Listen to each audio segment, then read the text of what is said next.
भगवान कृष्ण के जितने नाम हैं उतनी कहानियां। जीवन जीने के तरीके को अगर किसी ने परिभाषित किया है तो वो कृष्ण है। कर्म से होकर परमात्मा तक जाने वाले मार्ग को उन्हीं ने बताया है। संसार से वैराग्य को सिरे से नकारा, कर्म का कोई विकल्प नहीं, ये सिद्ध किया। कृष्ण कहते हैं, मैं हर हाल में आता हूं, जब पाप और अत्याचार का अंधकार होता है तब भी, जब प्रेम और भक्ति का उजाला होता है तब भी। दोनों ही परिस्थिति में मेरा आना निश्चित है। वैसे तो कृष्ण का संपूर्ण जीवन ही एक प्रबंधन की किताब है, जिसे सैकड़ों हजारों बार कहा सुना जा चुका है। कुरुक्षेत्र में दो सेनाओं के बीच खड़े होकर भारी तनाव के समय कृष्ण ने अर्जुन को जो ज्ञान दिया, वो दुनिया का श्रेष्ठतम ज्ञान है। गीता का जन्म युद्ध के मैदान में दो सेनाओं के बीच हुआ। जीवन की श्रेष्ठतम बातें भारी तनाव और दबाव में ही होती हैं।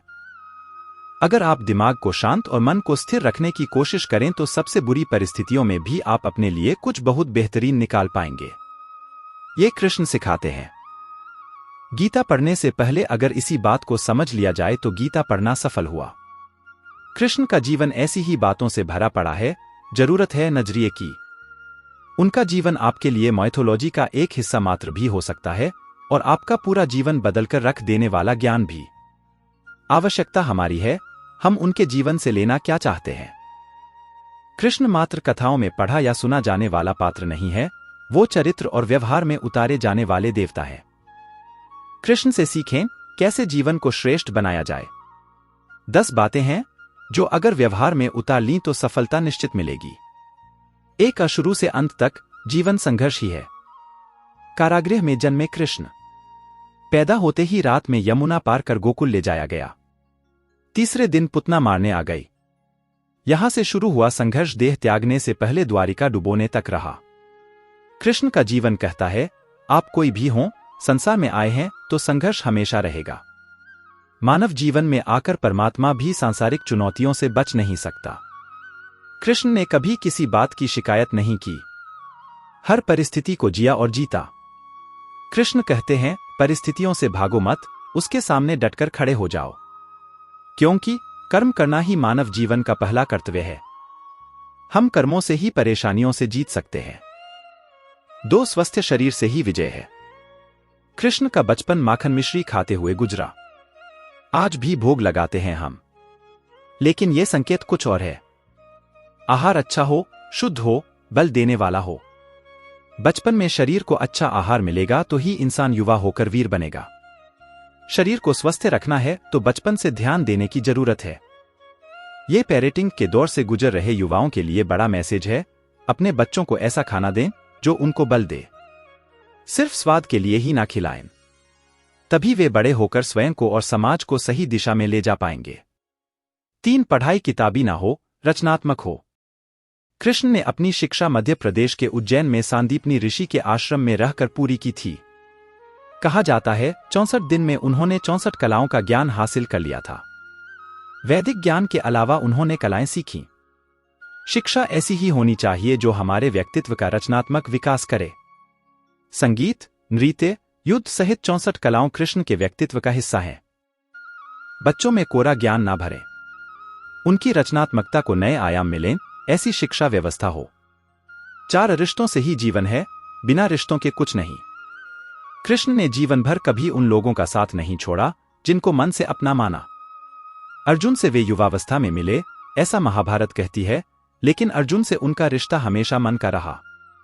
सुदामा हो या उद्धव, कृष्ण ने जिसे अपना मान लिया उसका साथ जीवन भर दिया। रिश्तों के लिए कृष्ण ने कई लड़ाइयां लड़ी और रिश्तों से ही कई लड़ाइयां जीती। उनका सीधा संदेश है, सांसारिक इंसान की सबसे बड़ी धरोहर रिश्ते ही हैं। अगर किसी के पास रिश्तों का थाती नहीं है तो वो इंसान संसार के लिए गैर जरूरी है। इसलिए अपने रिश्तों को दिल से जिएं, दिमाग से नहीं। 5 नारी का सम्मान समाज के लिए जरूरी। राक्षस नरकासुर का आतंक था। करीब 16,100 महिलाओं को उसने अपने महल में कैद किया था। महिलाओं से बलात्कार में उसे सुख मिलता था। कृष्ण ने उसे मारा, सभी महिलाओं को मुक्त कराया। लेकिन सामाजिक कुरीतियां तब भी थीं। उन महिलाओं को अपनाने वाला कोई नहीं था। खुद उनके घरवालों ने उन्हें दूषित मानकर त्याग दिया। ऐसे में कृष्ण आगे आए। सभी 16,100 महिलाओं को अपनी पत्नी का दर्जा दिया। समाज में उन्हें सम्मान के साथ रहने के लिए स्थान दिलाया। कृष्ण ने हमेशा नारी को शक्ति बताया, उसके सम्मान के लिए तत्पर रहे। पूरी महाभारत नारी के सम्मान के लिए ही लड़ी गई। सो आप कृष्ण भक्त हैं तो अपने आसपास की महिलाओं का पूरा सम्मान करें। कृष्ण की कृपा पाने का ये सरलतम मार्ग है। 6 आपके मतभेद अगली पीढ़ी के लिए बाधा न बने। कम ही लोग जानते हैं कि जिस दुर्योधन के खिलाफ कृष्ण ने आजीवन पांडवों का साथ दिया, उसकी मौत का कारण भी कृष्ण की कूटनीति बनी। वो ही दुर्योधन रिश्ते में कृष्ण का समधी भी था। कृष्ण के पुत्र सांब ने दुर्योधन की बेटी लक्ष्मणा का अपहरण करके उससे विवाह किया था, क्योंकि लक्ष्मणा सांब से विवाह करना चाहती थी लेकिन दुर्योधन खिलाफ था। सांब को कौरवों ने बंदी भी बनाया था। तब कृष्ण ने दुर्योधन को समझाया था कि हमारे मतभेद अपनी जगह हैं, लेकिन हमारे विचार हमारे बच्चों के भविष्य में बाधा नहीं बनने चाहिए। 2 परिवारों के आपसी झगड़े में बच्चों के प्रेम की बलि ना चढ़ाई जाए। कृष्ण ने लक्ष्मणा को पूरे सम्मान के साथ अपने यहां रखा। दुर्योधन से उनका मतभेद हमेशा रहा, लेकिन उन्होंने उसका प्रभाव कभी लक्ष्मणा और सांब की गृहस्थी पर नहीं पड़ने दिया। साथ शांति का मार्ग ही विकास का रास्ता है। कृष्ण ने महाभारत युद्ध के पहले शांति से समझौता करने के लिए पांडवों और कौरवों के बीच मध्यस्थता की। हालांकि दोनों ही पक्ष युद्ध लड़ने के लिए आतुर थे, लेकिन कृष्ण ने हमेशा चाहा कि कैसे भी युद्ध टल जाए। झगड़ों से कभी समस्याओं का समाधान नहीं होता है। शांति के मार्ग पर चलकर ही हम समाज का रचनात्मक विकास कर सकते हैं। कृष्ण ने समाज की शांति से मन की शांति तक दुनिया को यह समझाया कि कोई भी परेशानी तब तक मिट नहीं सकती जब तक वहां शांति ना हो, फिर चाहे वो समाज हो या हमारा खुद का मन। शांति से ही सुख मिल सकता है, साधनों से नहीं। 8 हमेशा दूरगामी परिणाम सोचें। महाभारत में जुए की घटना के बाद पांडवों को वनवास हो गया। कृष्ण ने अर्जुन को समझाया कि यह समय भविष्य के लिए तैयारी करने का है। महादेव शिव, देवराज इंद्र और दुर्गा की तपस्या करने को कहा। कृष्ण जानते थे कि दुर्योधन को कितना भी समझाया जाए, वो पांडवों को कभी उनका राज्य नहीं लौटाएगा। तब शक्ति और सामर्थ्य की जरूरत होगी। कर्ण के कुंडल कवच पांडवों की जीत में आड़े आएंगे, ये भी वे जानते थे। उन्होंने हर चीज पर बहुत दूरगामी सोच रखी। कोई भी फैसला तात्कालिक आवेश में नहीं लिया।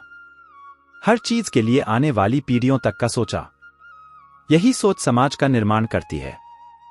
9 हर परिस्थिति में मन शांत और दिमाग स्थिर रहे। पांडवों के राजसूय यज्ञ में शिशुपाल कृष्ण को अपशब्द कहता रहा। छोटा भाई था लेकिन मर्यादाएं तोड़ दी। पूरी सभा चकित थी, कुछ क्रोधित भी थे, लेकिन कृष्ण शांत थे, मुस्कुरा रहे थे। शांति दूत बनकर गए तो दुर्योधन ने अपमान किया। कृष्ण शांत रहे। अगर हमारा दिमाग स्थिर है, मन शांत है, तभी हम कोई सही निर्णय ले पाएंगे। आवेश में हमेशा हादसे होते हैं, ये कृष्ण सिखाते हैं। विपरीत परिस्थितियों में भी कभी विचलित नहीं होने का गुण कृष्ण से बेहतर कोई नहीं जानता। 10 लीडर बने, श्रेय लेने की होड़ से बचें। कृष्ण ने दुनिया भर के राजाओं को जीता था। जहां ऐसे राजाओं का राज था जो भ्रष्ट थे, जैसे जरासंध, लेकिन कभी किसी राजा का सिंहासन नहीं छीना। कृष्ण के पूरे जीवन में कभी ऐसा नहीं हुआ कि उन्होंने किसी राजा को मारकर उसका शासन खुद लिया हो। जरासंध को मारकर उसके बेटे को राजा बनाया, जो चरित्र का अच्छा था। सभी जगह ऐसे लोगों को बैठाया जो धर्म को जानते थे। कभी किंग नहीं बने, हमेशा किंग मेकर की भूमिका में रहे। महाभारत युद्ध में भी खुद हथियार नहीं उठाया। पूरा युद्ध कूटनीति से लड़ा, पांडवों को सलाह देते रहे, लेकिन जीतने का श्रेय भीम और अर्जुन को दिया। अगर भक्त का प्रेम सच्चा हो तो भगवान उसके लिए नंगे पांव दौड़े आते हैं। वहीं बात जब कन्हैया की हो तो कहने की क्या, अपने भक्तों के लिए वह न जाने कितने रूप धरते हैं और कितनी ही अनगिनत लीलाएं कर चुके हैं, जिनका प्रमाण हमारे धार्मिक ग्रंथों में मिलता है। ऐसी ही एक रोचक कथा है जब कन्हैया ने अपने भक्त के लिए एक अनोखा काम किया। तो आइए जानते हैं इस बारे में विस्तार से। पौराणिक कथा के अनुसार एक बार की बात है, किसी नगर में एक राजा ने एक मंदिर बनवाया जिसमें श्री कृष्ण की एक मूर्ति भी रखवाई, लेकिन उसकी कभी पूजा नहीं की। पूजा करने के लिए मंदिर में एक पुजारी को रखा गया। पुजारी नियमित कन्हैया जी को नहलाता और बड़ी ही श्रद्धाभाव से उनकी पूजा अर्चना करता। राजा भी रोज कान्हाजी के लिए एक फूलों की माला भेज देता था और जब वह दर्शन करने आता तो पुजारी उस माला को उतारकर राजा को पहना देता। ऐसा करते करते पुजारी की भी उम्र बीत चुकी थी। एक दिन किसी वजह से राजा नहीं आ सका तो उसने एक सेवक के हाथ मंदिर में माला पहुंचा दी और कहलवाया दिया कि आज वह मंदिर नहीं आएगा, इसलिए पुजारी उसका इंतजार ना करें। इतना कहकर सेवक चला गया। पुजारी ने हमेशा की तरह कन्हैयाजी को माला पहना दी। लेकिन जब शाम हुई तो पुजारी यह सोचने लगा, माला उतारकर किसे पहनाई जाए। उसने सोचा क्यों न ये माला आज मैं ही पहन लूं। वैसे भी मेरी उम्र हो चली है, जीवन का क्या पता कब भस्म हो जाए। इतना सोचकर पुजारी ने माला उतारकर अपने गले में डाल ली, लेकिन इतने में ही सेवक आ गया और उसने बताया कि राजा की सवारी मंदिर में पहुंचने वाली है। राजा की सवारी आने की बात जब पुजारी ने सुनी तो वह डर गया। उसने सोचा कि अगर राजा ने उसे देख लिया तो वह तो मरवा ही डालेंगे। आनन फानन में पुजारी ने माला उतारकर वापस कन्हैयाजी को पहना दी। जैसे ही राजा अंदर आया तो हमेशा की ही तरह पुजारी ने माला कान्हा जी के गले से उतारकर राजा को पहना दी। लेकिन माला पर लगा सफेद बाल देखकर राजा समझ गए कि पुजारी ने यह माला स्वयं ही पहनी थी। बस फिर क्या था, राजा क्रोधित हो उठे और उन्होंने गुस्से में पुजारी से पूछा कि माला पर सफेद बाल कहां से आया। तब राजा की बात सुनकर पुजारी डर गया और बोल पड़ा, ये तो कन्हैयाजी का है। अब तो राजा और भी क्रोधित हो गए, क्योंकि कान्हा तो भगवान है और उनके बाल सफेद कैसे हो सकते हैं। इसीलिए राजा ने फरमान सुना डाला कि कल श्रृंगार के समय राजा खुद आएंगे और देखेंगे सच में ही कान्हा जी का सफेद बाल है या पुजारी झूठ बोल रहा है।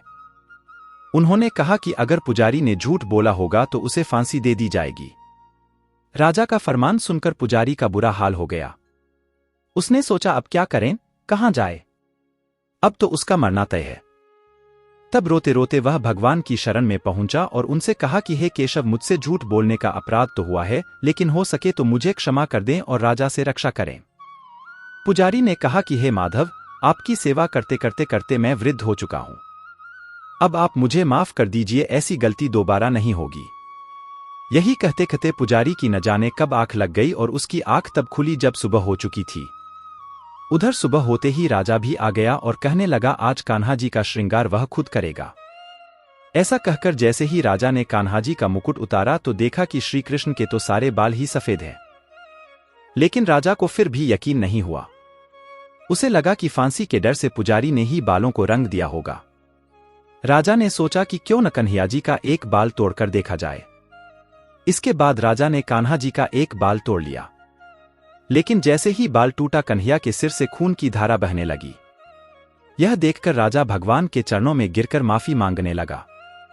तभी श्री कृष्ण की मूर्ति से आवाज आई, हे राजन, तुमने मुझे केवल मूर्ति मात्र ही समझा, इसलिए आज से मैं तुम्हारे लिए केवल मूर्ति मात्र ही रहूंगा। लेकिन पुजारी ने सच्चे मन और पूरी श्रद्धा से मेरी भक्ति की है, इसलिए उसकी अनन्य भक्ति को देखकर मुझे अपने बाल सफेद करने पड़े।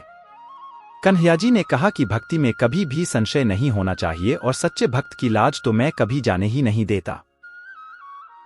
ऐसे में भगवान कृष्ण का जीवन चरित्र सहज ही याद हो आता है।